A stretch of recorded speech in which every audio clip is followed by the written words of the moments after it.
ደግሞ እድሜውንም ያስቡት። ጻድቁ አባታችን ተክለ ሃይማኖት ታሪክ የትላንትና ወደ ታሪክ አይደለም ቢያንስ። ስለዚህ ይሄ ሁሉ ሰው ተሳስቷል። ይሄ ሁሉ ዘመን ስህተት ውስጥ ነው ያለነው፣ ስህተት ውስጥ ነው የነበርነው፣ አሁንም ስህተት ውስጥ ነው ያላችሁት ሲሉ እርሶ ምን ያክል ልቦት ሙሉ ነው? እንደው ምን ያክል እርግጠኛ ነው? ይኸውልህ ይህን ያህል ዘመን ስትለኝ በዘመናት ውስጥ ጤናማ ሰዎች ተነስተዋል። ይሄ ነገር ይታረም፣ ይሄ ነገር ትክክል አይደለም፣ ይሄ ነገር በጊዜ ይስተካከል፣ ይሄ ነገር ይወገድ እያሉ በዘመናት መካከል በየጊዜው ተነስተዋል። የተነሱት አባቶች ግን ተደማጭነት እያጡ በነገስታት እየተመቱ ከነገስታት ጎን ባሉ አፈቀላጤዎችና እናውቃለን ባዮች ከነገስታት ቤት ፍትፍትና ጾማ ስጋ የሚቆረጥላቸው ጠጅ የሚንደቀደቅላቸው ሆዳሞች አንዴ እግዚአብሔር ነን አንዴ የንጉስ ነን እያሉ የሐሰት ትርክት እየተረኩ ነገስታቱ ምላሳቸው እንዲቆርጧቸው እጃቸውን እንዲቆርጧቸው እንዳልሆነ እንዲሆኑ ለአራዊት እንዲሰጡ እያደረጉ ቦታ አሳጥተዋቸዋል። እነዚያ ሰዎች በክፎች ሰዎች መጽሐፍ እንኳን ተጽፈዋል። ክፉ ታሪክ እንደሰሩ ተደርገው በእነዚህ ዛሬኛ በምንቃወማቸው መጽሐፎች እንኳን ታሪካቸው ተጽፏል። ለመስቀል አንሰግድም፣ ለማርያም አንሰግድም፣ ለንጉሥ አንሰግድም፣ የምንሰግደው ለእግዚአብሔር ብቻ ነው ብለው በማለታቸው መናፍቅ ተብለው ምላሳቸው ይሄን የተናገረ ምላስ መቆረጥ አለበት ተብሎ ምላሳቸው ተቆርጧል። ምንድነው ጥፋታቸው? ነው ወንጌል ያለውን ነው ያሉት። ስግደት ለእግዚአብሔር ብቻ ነው ያሉት። ለማርያም አንሰግድም፣ ለመስቀል አንሰግድም። የማርያም ስዕል ስለው ለማርያም ስገድ፣ የመስቀል ቅርጽ ቅርጸው ለዚህ ስገድ።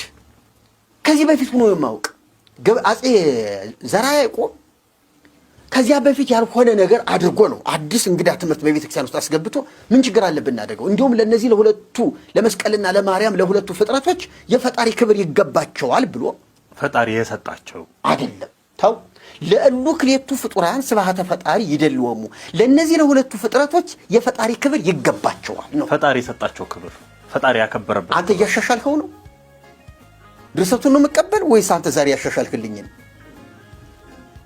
አይ እንዴት እስቲ ፈጣሪ የሰጣቸው ለመሆኑ መቼስ ሊቃውንት ባሉበት ሀገር ፍጡራን በፈጣሪ መልክ ይከበሩ የሚል ሰው ይኖራል ብዬ አልጠረጥርም። እኚህ ሰውዬ አለቃ እያሌው ታምሩ ይባላሉ። አለቃ እያሌው ታምሩ የአራቱ ጉባኤ መምህር ናቸው። የአራቱ ጉባኤ ከዚህ በላይ መምህር የለም። በቃ የመጨረሻው ትልቁ መምህር የአራቱ ጉባኤ መምህር ነው። አለቃ እያሌው ታምሩ ይባላሉ። ታምርና መጽሐፍ ቅዱስ ብለው ነው የጻፉት። ታምርና መጽሐፍ ቅዱስ እንደውም በሁለተኛው እትም ላይ ነው መሰለኝ ታምርና መጽሐፍ ቅዱስ ይተቃቀፋሉ ወይስ ይነቃቀፋሉ ብለው ጽፈው እንደማይነቃቀፉና የበለጠ እንደሚተቃቀፉ እንደሚደጋገፉ አድርገው ጻፉ።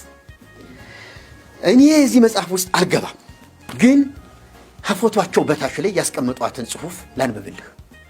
እኚህ ሊቅ እና አለቃ ታየን እና አለቃ ኪዳነ ወልድ ክፍሌን የሚፎካከሩና የሚወዳደሩ ናቸው በሊቅነት ደረጃ። ነገር ግን አብርሆት ከሌለ መረዳት ከሌለ ያሽምደዳ ብቻ ሊቅ ያስብል።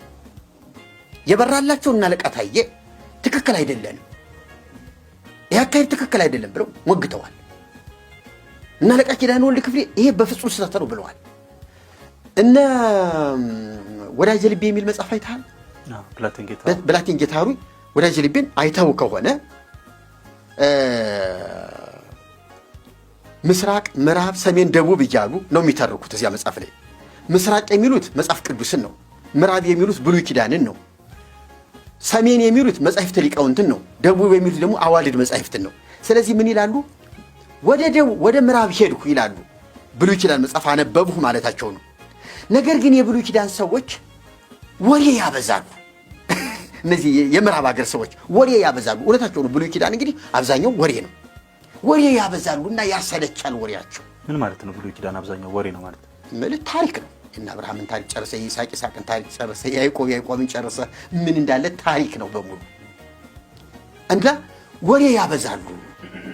እና ወደ ደቡብ ሀገር ለመጀመሪያ ጊዜ ቤቱን ሰርቶ ያገኘሁትኝ ሙሴ የሚባል ትልቅ ሰው መግቢያ ሀገሪቱ መግቢያ ላይ ቤቱን ሰርቶ አገኘሁትና እሱ ሰውዬ ሲነግረኝ ገና ከአዳም ከሚባል ሰው ታሪክ ጀምሮልኝ ልብ የፈሰሳለ እያሉ ያስቁሃል። ሰውዬው ሲተርኩ ታሪኩን እንደዛ ነው የሚጀምሩት።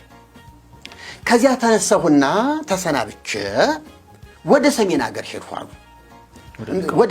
ወደ ምስራቅ ተመለስኩ አሉ። ወደ ምስራቅ ስመለስ የምስራቅ ሀገር ሰዎች ነገራቸው እውነትና እጥርጥር ያለ ነው። ለመኖር የምስራቅ ሀገር ሰው ለመኖር ያነት ጥሩ ነበረ። ነገር ግን የምስራቅ ሀገር ሰዎች እጃቸው ቆራጣ፣ እግራቸው ቆራጣ፣ ፊታቸው ጠባሳ፣ ምንድነው ነገሩ ብዬ ስጠይቅ ኢየሱስ በሚባል አምነው ዓለም መከራ ያበዛባቸው አካል ጉዳተኞች ሆነው ነው በወንጌል ምክንያት የደረሰባቸው መከራ ነው ብለው ነገሩኝ። እና ሰዎቹ በጣም ያሳዝናሉ ብሎ ይተርክልሃል የምስራቅ ሀገር የአዲስ ኪዳንን ሰዎች። ከዚያ ተነሳሁና አለ ወደ ሰሜን ሄድኩ አለ። የሰሜን ሀገር ሰዎች ደግሞ ጭቅጭቃቸው መከራ ነው አለ። ይሄ ሊቃውንቱን አንተ መናፍቅ አንተ ካዲ የሚባባለውን እኮ ነው። የጭቅጭቅ ሀገር ነው አለ። ስልችት ጭቅጭቃቸው በጣም አስቸጋሪ ነው አለ። ወደ ደቡብ ሄድኩ አለ። ወደ ዋልድ መጻሕፍት ደግሞ የደቡብ ሰዎች ከእውነታቸው ውሸታቸው ይበዛል አለ።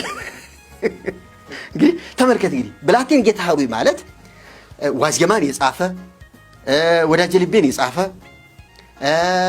የኢትዮጵያ ታሪክ የጻፈ ትልቅ የኢትዮጵያ አባት ተብሎ የሚነገር ሰው ብላቴን ጌታ ኅሩይ ወልደ ሥላሴ ማለት እንግዲህ ቤተክርስቲያኒቱ በአባትነት አሁንም ትጠቀምበታለች፣ ትቀበለዋለች። እንዲሁም ዋዜማን ራሷ ቤተክርስቲያኒቱ ናት ያሳተመችው። ግን ምንድነው ያለው ይሄ ሰውዬ? ከዚህ ላይ የምትወስድልኝ ከኔ ጋር እንድትስማማ የምፈልግህ ከወዳጄ ልቤ ጋር አብረህ እንድትስማማ የምፈልገው አንተን የደቡብ ሰዎች ከእውነታቸው ይልቅ ውሸታቸው ይበዛል ካለ እኔ የምቃወመው የበዛውን ውሸታቸውን ነው ማለት ነው። ስለዚህ አቡነ ተክለ ሃይማኖት ወንጌል ሰበኩ፣ አዎ ሰብከው ይሆናል።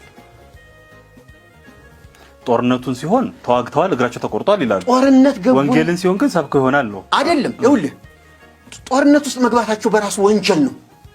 ይኸውልህ እኔ አሁን ገብተዋል ወይ ራሱ ታሪካቸው ነው። ለእርሶ ጥቅስ መጥቀስ እንደው ትንሽ አፍሬ ነው እንጂ ኧረ ጥቀሰው።